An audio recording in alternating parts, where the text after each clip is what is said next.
ಗುರುಗಳೇ, ಇವನು ನಮ್ಮ ಭಾವ ಲಕ್ಷ್ಮೀನರಸಿಂಹಾಚಾರ್ಯರ ಮಗ ನಾರಾಯಣ.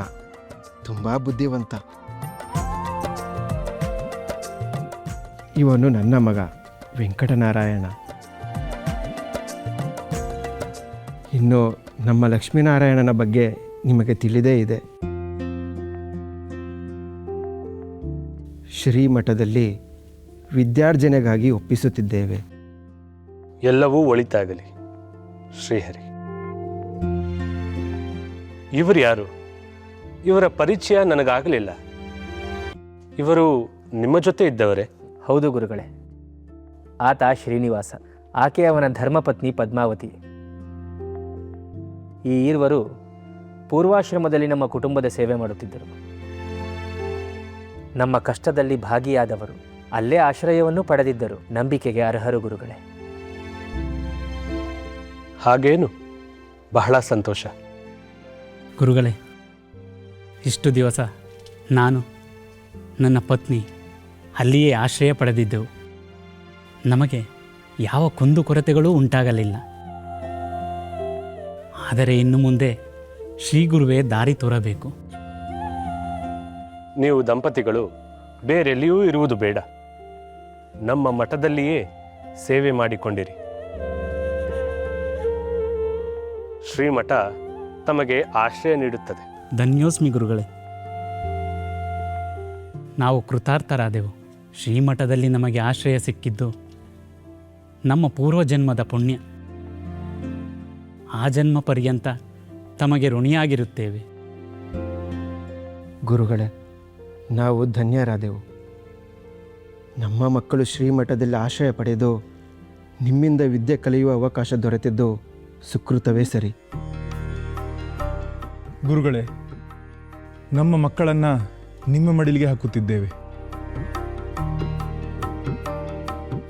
ಒಂದು ಸುಂದರವಾದ ಮೂರ್ತಿಯನ್ನು ಕೆತ್ತಬೇಕಾದರೆ 1000 ಉಳಿಪೆಟ್ಟುಗಳು ಬೀಳಬಹುದು. ನಮ್ಮ ಮಕ್ಕಳನ್ನು ತಿದ್ದಿ ತೀಡಿ ಅವರನ್ನು ಉದ್ಧಾರ ಮಾಡಬೇಕು ಅಂತ ವಿನಂತಿ ಮಾಡಿಕೊಳ್ತೇವೆ.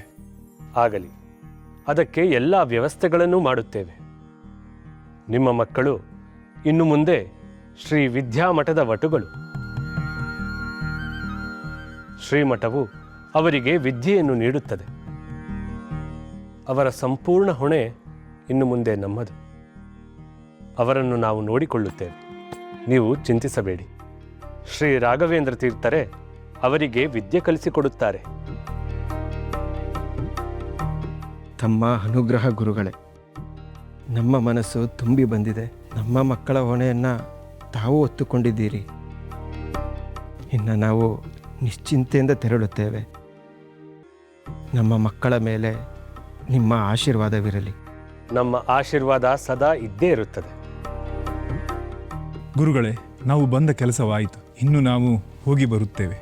ಆಗಬಹುದು. ಗುರುರಾಜ, ಭುವನಗಿರಿಯ ವಿದ್ಯಾಪೀಠದ ಹೊಣೆ ನಿನ್ನದು.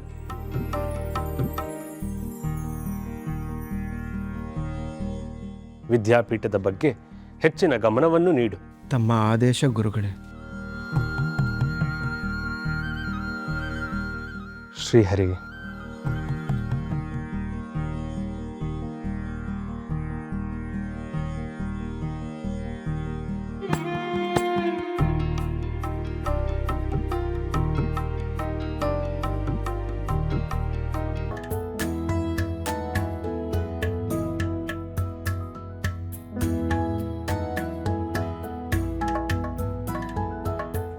ಗುರುಗಳೇ, ಬನ್ನಿ ರಾಘವೇಂದ್ರರೇ.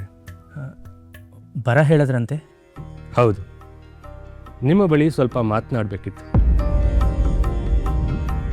ಹೇಳಿ ಗುರುಗಳೇ. ನಿಮ್ಮ ಪೂರ್ವಾಶ್ರಮದ ಸಂಬಂಧಿಗಳ ಪ್ರಶ್ನೆಗಳು ನಿಮ್ಮನ್ನು ಘಾಸಿಗೊಳಿಸಿರಬೇಕಲ್ಲವೇ? ಬಿರುಗಾಳಿಗೆ ಮರ ಅಲುಗಾಡಬಹುದು, ಗಿರಿ ಅಲುಗಾಡಬಹುದೇ ಹೇಳಿ? ಪ್ರಾಪಂಚಿಕ ವ್ಯಾಮೋಹದಲ್ಲಿ ಸಿಲುಕಿರುವ ಎಲ್ಲರೂ ಅನುಭವಿಸುವ ಮನೋವ್ಯಾಕುಲತೆಯನ್ನೇ ಅವರು ಅನುಭವಿಸುತ್ತಿದ್ದಾರೆ ಅಷ್ಟೇ. ನಮ್ಮ ಪೂರ್ವಾಶ್ರಮದ ಮಡದಿ ಸರಸ್ವತಿಗೆ ಮುಕ್ತಿ ಸಿಕ್ಕಿದ್ದು ಅವರೆಲ್ಲರಿಗೂ ನೆಮ್ಮದಿಯನ್ನು ತಂದಿದೆ. ಆತ್ಮ ಸಂಚಾರದ ಅವಲೋಕನವನ್ನು ದರ್ಶನ ಮಾಡಿಸಿದ ಮೇಲೆ ಅವರೆಲ್ಲರೂ ನಿರಾಳರಾದರು. ಆಹಾ, ಹರಿವಾಯುಗಳು ನಿಮಗೆ ಆ ಶಕ್ತಿಯನ್ನು ಕರುಣಿಸಿದ್ದಾರೆ ಯತಿವರ್ಯ. ಕುದಿಯುವ ಲಾವಾ ರಸವನ್ನು ದೃಷ್ಟಿ ಮಾತ್ರದಲ್ಲೇ ತಣ್ಣಗೆ ಮಾಡುವ ಕಲೆ ನಿಮಗೆ ಒಲಿದಿದೆ. ಎಲ್ಲವೂ ಶ್ರೀ ಗುರುಗಳ ಆಶೀರ್ವಾದವಷ್ಟೇ. ಬರೀ ಗುರುಕೃಪೆ ಇದ್ದರೆ ಸಾಲದು, ಸ್ವಸಾಧನೆಯೊಂದಿಗೆ ದೈವಕೃಪೆಯೂ ಇರಬೇಕು. ನಿಮಗೆ ಅದೆಲ್ಲವೂ ಸಿದ್ಧಿಸಿದೆ.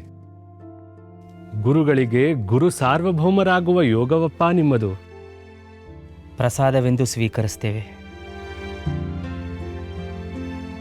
ನಿಮ್ಮ ಈ ವಿನಯವೇ ನಿಮ್ಮ ವಿದ್ಯೆಗೆ ಭೂಷಣ ರಾಘವೇಂದ್ರರೇ. ಇರಲಿ, ಈಗ ನಾವು ನಿಮಗೊಂದು ಗುರುತರವಾದ ಜವಾಬ್ದಾರಿಯೊಂದನ್ನು ಹೊರಿಸಬೇಕು ಎಂತಿದ್ದೇವೆ. ಗುರುಗಳ ಆಜ್ಞೆಯನ್ನು ಶಿರಸಾವಹಿಸಲು ಸದಾ ಸಿದ್ಧರಿದ್ದೇವೆ. ಚಿರಂಜೀವಿ ಲಕ್ಷ್ಮೀನಾರಾಯಣ ನಿಮ್ಮ ಪೂರ್ವಾಶ್ರಮದ ಅಣ್ಣನವರ ಮಗನಾದ ವೆಂಕಟನಾರಾಯಣ, ಅಕ್ಕನವರ ಮಗ ನಾರಾಯಣ, ರಾಮಚಂದ್ರಾಚಾರ್ಯರ ಪುತ್ರ ಕೃಷ್ಣ, ನರಸಿಂಹಾಚಾರ್ಯರ ಪುತ್ರ ರಘುಪತಿಯೂ ಸೇರಿದಂತೆ ಇನ್ನೂ ಕೆಲವು ಆಯ್ದ ವಿದ್ಯಾರ್ಥಿಗಳಿಗೆ ನೀವೇ ಪಾಠ ಮಾಡಿ ಸಕಲ ಶಾಸ್ತ್ರಗಳನ್ನು ಕಲಿಸಬೇಕೆಂಬುದು ನಮ್ಮ ಇಚ್ಛೆ. ನನ್ನ ಮೆಚ್ಚುಗೆಯನ್ನೇ ತಾವು ಇಚ್ಛೆಯಾಗಿ ವ್ಯಕ್ತಪಡಿಸಿರುವುದು ಸಂತೋಷವೇ ಗುರುಗಳೇ. ಆದರೆ ಹೇಳಿ ಯತಿಗಳೇ, ಏನಾದರೂ ಸಮಸ್ಯೆಯೇ? ಅದು ಪೂರ್ವಾಶ್ರಮದ ಸಂಬಂಧಿಗಳನ್ನೆಲ್ಲ ಮಠದೊಳಗೆ ತುಂಬಿಕೊಂಡಿದ್ದಾರೆ ಅನ್ನೋ ಅಪವಾದ ಬರೋದಿಲ್ವೇ? ತೋಡಿದ ಬಾವಿ ಮುಚ್ಚಬಹುದು, ಆಡಿದ ಬಾಯಿ ಮುಚ್ಚಲು ಸಾಧ್ಯವೇ ಯತಿಗಳೇ? ನಾವು ನಮ್ಮ ಆತ್ಮಸಾಕ್ಷಿ ಮೆಚ್ಚುವಂತೆ ಬದುಕಬೇಕೇ ಹೊರತು ಅವರಿವರು ಮೆಚ್ಚಲಿ ಎಂದು ಬದುಕಬಾರದು. ಧರ್ಮ ಕಾರ್ಯಕ್ಕೆ ಇಂದು ತುರ್ತಾಗಿ ಬೇಕಾಗಿರುವುದು ವಿದ್ಯಾದಾನದ ಕೆಲಸ. ವಿದ್ಯಾಧನಂ ಸರ್ವಧನ ಪ್ರಧಾನ. ವಿದ್ಯೆಯೊಂದೇ ನಮ್ಮ ಆಯುಧ. ರಕ್ತಪಾತವಿಲ್ಲದೆ ಯುದ್ಧ ಗೆಲ್ಲುವ ಶಕ್ತಿ ಇರುವುದು ವಿದ್ಯೆಗೆ ಮಾತ್ರ.